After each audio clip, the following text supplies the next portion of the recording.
ka san wani abu jiya nan da JFC wai kawai na ga 'yan matan yanzu rayuwa ta canza ya kaga yarinya biyu a mashin ba ka sanya zaki ni kawai bari je gida wallahi saboda na dan bar abu da dan dumame ne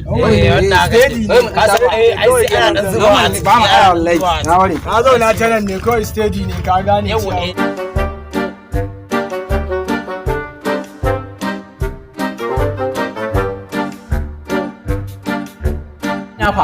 wai canjin nan ka manta sha wurin nan ne ka an so mara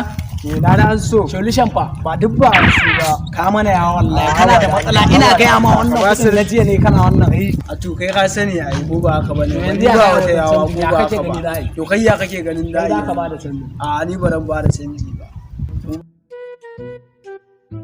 Alhaji wannan kananun kwarin lokaci normal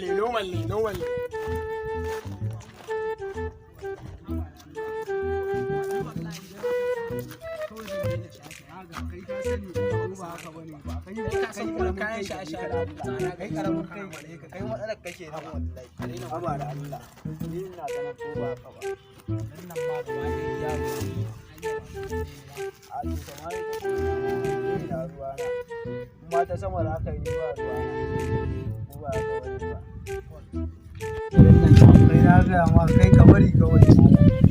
ni ta nan zan dawo baran dan kara maka dai ka san ba zai ishe ni ba shi lissafin kenan ko ba ka ba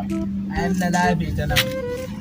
gaya ma ina jin ka yarinyar nan da na mara jiya ko waya sai ba ta mutu ba ta mutu ai ina ni shaye na ce mari a ba haka bari ko ani mata ba sa kawo min raini ko ba yanzu nan ne ko ba haka ba ta kun mu ka san ba mu da ta yanzu shiru kawai dauke wuta kawai